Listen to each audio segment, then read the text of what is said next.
Good morning, everybody. Ragnarok Ranger from Ragnarok Theory. A bit early in the day when I'm going to start filming this stuff today. I'm going to break it down into short sections, make it all into one video. You can go back to it and watch bits and bats if you want. So, the first thing I am actually going to do is mention this. Brita water filter bottle, £8, some off Amazon, rubbish. It works, but the amount of times that the filters drop out if I open the top to fill it up, like the filter is stuck to the top and stuff, and the rubbers all come off and I have to reset it and all that.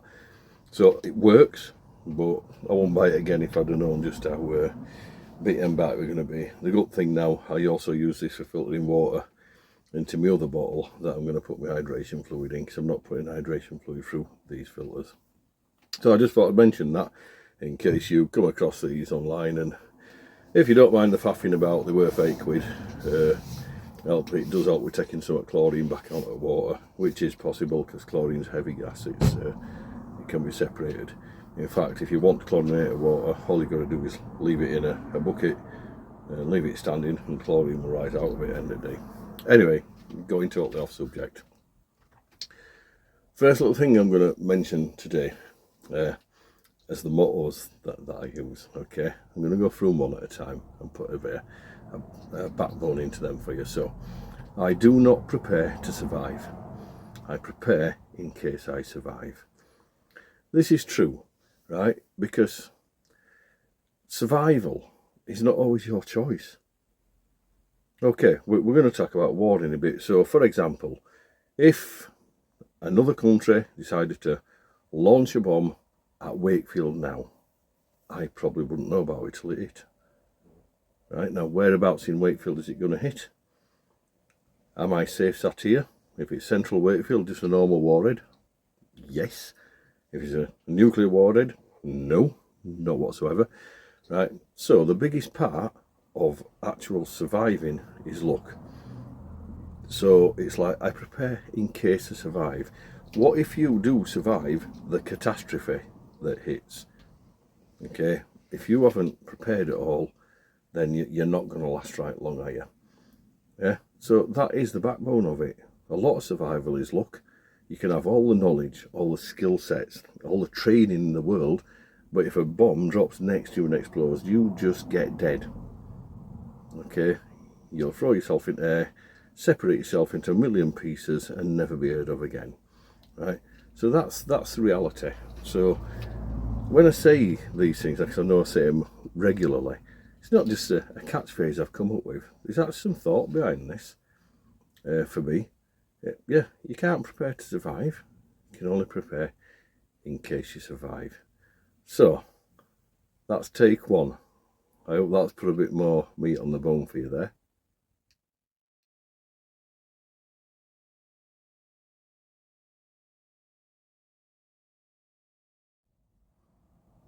Okay, survival is an instinct. An instinct is everything. Again, just randomly something I've come up with. It's something I've put thought into. Survival is an instinct. It's inside of us all, that will to survive. Everybody's got it at different levels, right? So they used to call it fight or flight. Now they call it fight, freeze or flight. But basically what they're talking about is your body's reaction to fear, right? Because let's be honest, what people fear, they tend to enjoy. Okay, right, and vice versa. Everyone's scared of going up on a big fast roller coaster, but they do it. They do it for the adrenaline. Scared of jumping out of airplanes, scared of jumping on a bungee, scared of walking down the road, but we do it anyway, right? It's kind of confronting that fear. So when you look at life in that respect, it prepares you for survival. It gives you them instincts. The problem these days is a lot of people's natural instincts are just being taken away from them. Okay, because life is easy, life is soft. The amount of times I'm walking around anywhere, and even at work, and it's a shopping centre, and there's people just walking around on the phones like this, and I'm looking up, and I know there's some people on that shopping centre that have got bad intentions, right? And you're just a victim because they're watching you. You got your head down, they can run past you, take your phone, run past you, knock you out, you're not even going to see it coming. Okay? Because you're losing that instinct. Your instinct should tell you to stay upright, walk on your heels, and be observant. Situational awareness, right? Who stood over there? Who stood over there? When you look in that shop window, what's that reflection? Why is that person set off from there and walking up towards behind me? I'm going to turn around, make eye contact, and let them know I ain't a victim. Okay? So survival is an inbuilt instinct. From the days of yore, when our ancestors literally had to learn everything for themselves. There were no books to teach them, right? Can I eat this berry? Oh, I'm not going to eat that one because Bob just died of eating that berry. They learned all this stuff, and it got passed down, and it's still the same today. All right, but you've got to retrain your mind to think like that, because instinct is everything. Gut feeling, that's what we're on about here. Yeah, sometimes you just know someone doesn't feel right. Oh, will you go down that alleyway and blah blah blah, there's a fishing pond and blah blah blah, it's only 2 o'clock in the morning, it's pitch dark. No.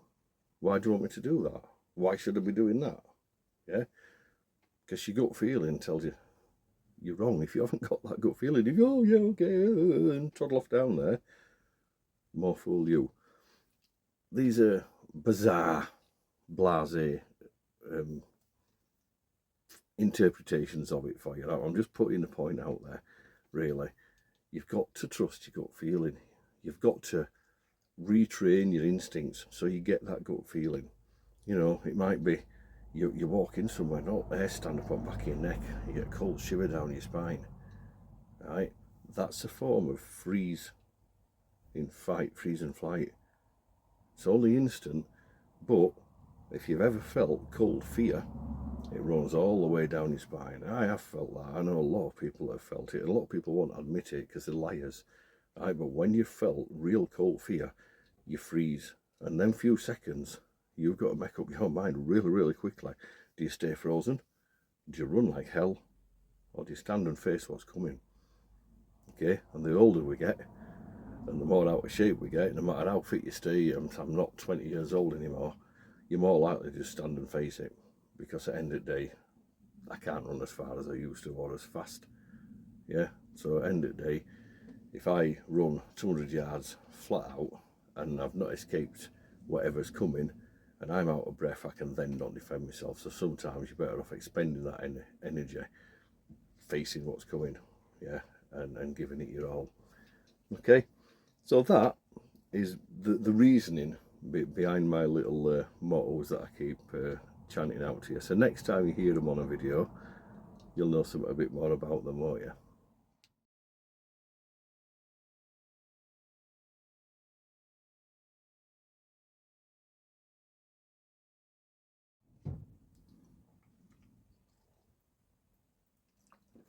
War. Is war coming? Is war coming to our land? I don't know the answer to that, ultimately.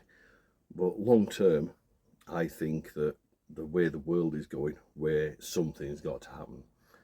We're not going to keep getting off with it in this country. And as armies smaller and they're failing to recruit because there's so many people saying, "No, I wouldn't fight for this country. I wouldn't fight." Though you'll die then. Because if you ever watch the country get invaded, you get dead.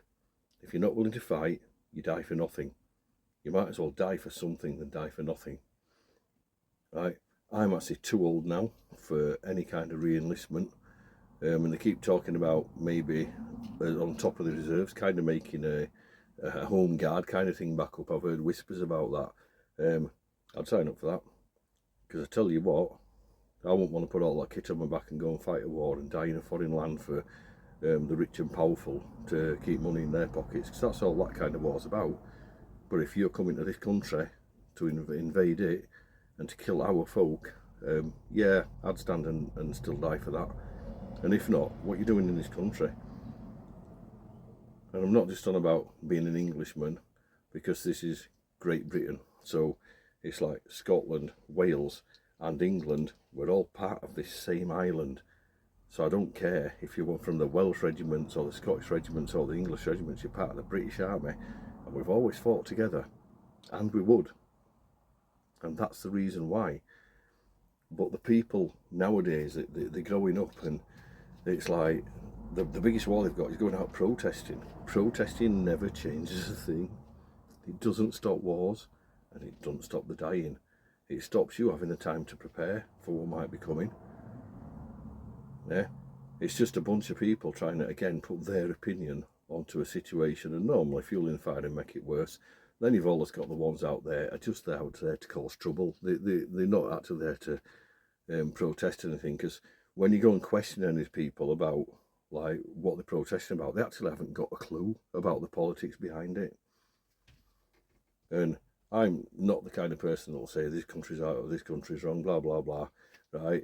I do agree that we can't have someone like Iran developing a nuclear bomb, but this has been going on years. This is nothing new, right? They made an agreement, it got brought, blah, blah, blah, blah, blah, blah, right? And this time, love or hate, someone like Trump is taking decisive action. He's gone boom, boom, boom, and blown it the hell up. And now they're not going to have a nuclear bomb in 6 months, because that would change the threat to the world for definite. Okay? I'd love to see the end of nuclear bombs, but it's never going to happen. But this big deterrent, yeah, it's just like after the first World War, like they made an agreement that blah blah blah blah, they'd never have another war again. Then came the Second World War, and like I said on another video, most of my lifetime, the world has been at war somewhere,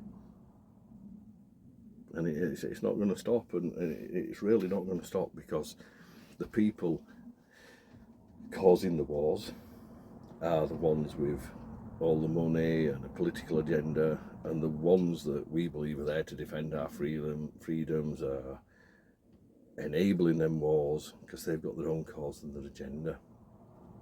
So just today I've been seeing on news about what they agreed yesterday. They've sat around and agreed that by another 10 years from now they'll be spending 5% of his GDP on his defence. Why 10 years? There's only 2 reasons it's 10 years. Number one, they either don't believe that war's really coming at this point in time, right, and they believe they can handle the pressure cooker that's going on, or they're just idiots, because we actually know that there's not enough money going into defence pot. But they need to really look at how the defence money is spent. It shouldn't just be put in the hands of a general, and it certainly shouldn't be put in the hands of private companies.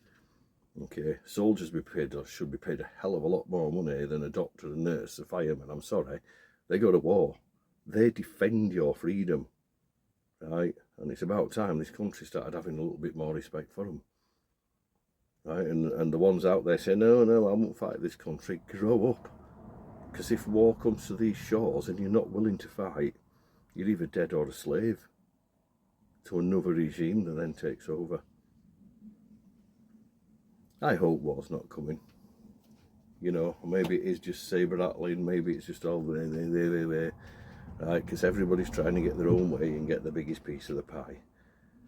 But at the end of the day, it's us that will suffer if the bombs start dropping. So just keep that in mind when you're saying you won't fight for your country.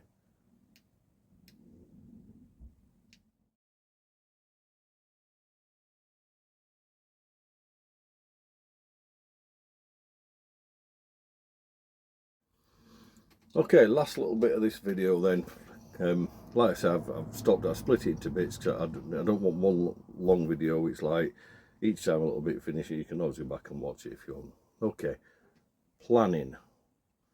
I'm going to use the word planning because a lot of people don't like the word prepper or survivalist, because they think it makes them in this bunch of elite weirdos or something, because they're ready for if they survive. Okay, but planning. People don't seem to realise that they already do it anyway.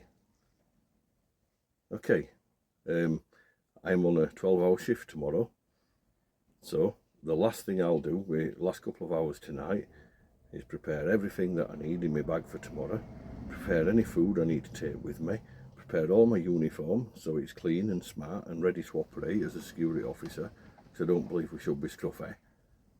I've made sure I've got petrol in my car. So we're constantly planning every day for a routine. When I went to bed last night, I knew I wasn't working today, so I already knew in my head I was going to film this video. Then I've got up this morning and I planned in my head what I was going to do, and then what you can't see just there, I've got a little book holder with just some prompts on, so I know which bit I'm moving on to. Yep, the content, I'm just spieling as it comes out kind of thing, but I've got some prompts, right? So I planned what I need to say so I don't miss it out. So we already prepare, we already plan.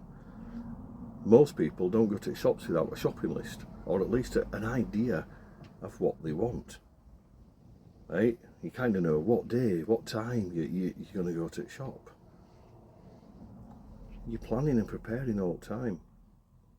Before you go out for a night out, you that like still going on and drinking in clubs and that, how long do you spend getting ready and doing your hair? Yeah, putting lipstick on or whatever, do you splashing your aftershave on you to present yourself how you want to be presented? While you're out, you're preparing. Have you got enough money on you? Have you got money and a bank card? Have you got ID so you can get in if you look a bit young? Have you got enough for a taxi home if you can't make it any other way? You considered all this stuff, you're preparing. So why is it so hard to understand that you need to be prepared as well for if your life is turned upside down? Because if you've ever watched any interviews with people that have survived like aerial assaults and stuff like that, it sounds terrifying. I wouldn't want to go through it, would you? So there's a couple of things that you can do. Even the government have got some advice out there saying, oh, you need like this and this, you need a pack for like 72 hours or 36 hours, whatever they said. And I've looked at the list of what they put in. No wrong with the list, it's got some decent stuff in there. But it's nonsense. There's no way that if the bombs start dropping, right, that having 72 hours or whatever amount of food and water and batteries available for your torch is going to get you through. Look at Ukraine. How long that war's been going on now? Do you think if everybody had had a 72-hour bag on the back, it'd have been any good to them? No. Some of them probably had old skills anyway, and they've managed to survive that way, or people's learnt on the toes, and a lot of people that might have had really good skills died because they had the bad luck the bomb hit where they were. Okay, so what is the reality? Minimum 3 months. I would say if you can look after yourself for 3 months, you've got 3 months to adapt to your situation, right? Because say the bomb goes off, not a nuclear one, let's just say like Wakefield got obliterated by just HE bombs, right? The water sources are poisoned, the bridges are down, trees are down, telegraph poles are down. Those that think they're getting in their bug-out vehicles and leaving Dodge, you're not going nowhere because it'll be gridlocked. Yeah, the emergency services aren't getting through. Okay, there's people dead, there's people injured, there's people dying. Okay, there's all these things that we see on telly, but we don't really understand what it's like unless it happens to us. Right? Now I know a lot of people who are proper preppers, like can their own foods and blah blah blah, and that's all great, but it's got a shelf life. So my advice would be tin foods, and they're going up in price, so now's the time to get them. Corned beef, luncheon meat, peck, spam, bacon grill, all these different things that are full of fat and stuff that your body's going to need to survive. Tins of beans and sausage, ravioli, meatballs, soups. Yeah, because I don't care if it's 10 years out of date. I'll open a tin of food and eat it 10 years out of date. Yeah, you can even buy cheese in a tin if you really want. You can buy powdered egg, pastas, rice, pre-made ones that you just add a bit of water to. All these things you can collect enough together, make yourself. So a tin of corned beef, for example, is normally about 200 grams. Right, split that into 4, add it to 60 grams of pasta and put a little bit of a cooking sauce in that, and you've got 4 meals. Right, and if that's the only meal you have that day, at least you had a meal, because a lot of people wouldn't be. Right, if nothing else, right, if you didn't want people to know you had a little bit of food left, yeah, don't cook it, eat it cold. Anything in a tin, 90% of it can be eaten cold. Okay, because it's pre-cooked. Tried pasta, stuff like that, not so much, but there are other things. Aldi, Home Bargains, and B&M, they're all selling like different brands of, like, you can boil them in the bag. I've seen it done, but you meant to just put them in the microwave for a minute, 70 seconds, whatever. You'll have seen them all, and you've got mac and cheese, or you got this chili pasta or whatever. Yeah, there's a good couple of hundred of calories in there for you, a little bit of fat. Yeah, £2 each, £1.50 each. Yeah, and they've got long dates on them, long shelf lives. Yeah, it's the kind of things you can store, and if you didn't last month of the date on them, you keep a list. Nothing's happened. Right, you eat them ones up and you go and buy some more. Water. You don't see, people don't seem to understand that once the water's gone, your taps don't run, your toilet doesn't flush. Yeah, your toilet doesn't flush. Are you really going to want to be actually like still using your inside toilet, or are you going to be going across the road into the field? Yeah, that's where I'd be going. Toilet roll, everybody saves it up all the time, aren't they? But, you know, a bit of clean water on a soapy pad, I'd rather do that than stockpile loads and loads of toilet roll taking up all that room. But you can buy jerry cans. You can go into the range now and get a 10 litre hard standing jerry can like I use for camping for like 20 quid. You know, so if you get some of these plastic jerry cans, fill them up with water, after a few months, if no's happened, empty that water out on your garden so it don't go to waste, refill your jerry cans. So you've got water that you can boil, you can repurify if you need to. That's the reality, right? And those that aren't prepared to do it are normally the ones that think, oh, it's all right, bob across roads. Bob across the road won't be helping you, I'll tell you that, because if it's me, you won't go in. If anybody thinks that they've seen me with hiking kit on, and I'm not going to help no one. Only your own family and immediate friends matter at that point in time. That's my own point of view. I don't care. Right? I'm not a big communal person. I've got a small group of friends that I'm tight with. I know a lot of people, but that's not me. I don't believe in, if something happens, I don't believe that it's going to be like The Walking Dead where everyone gets straight back into tribes and stuff. They won't. There'll be too many greedy people and murderers out there. Anyway, I'm going to cut it short there, because this last bit's definitely gone a bit longer than I'd hoped for. So take care, stay safe out there. Yeah, remember, I don't prepare to survive, I pray in case I survive. And survival is an instinct. Instinct is everything.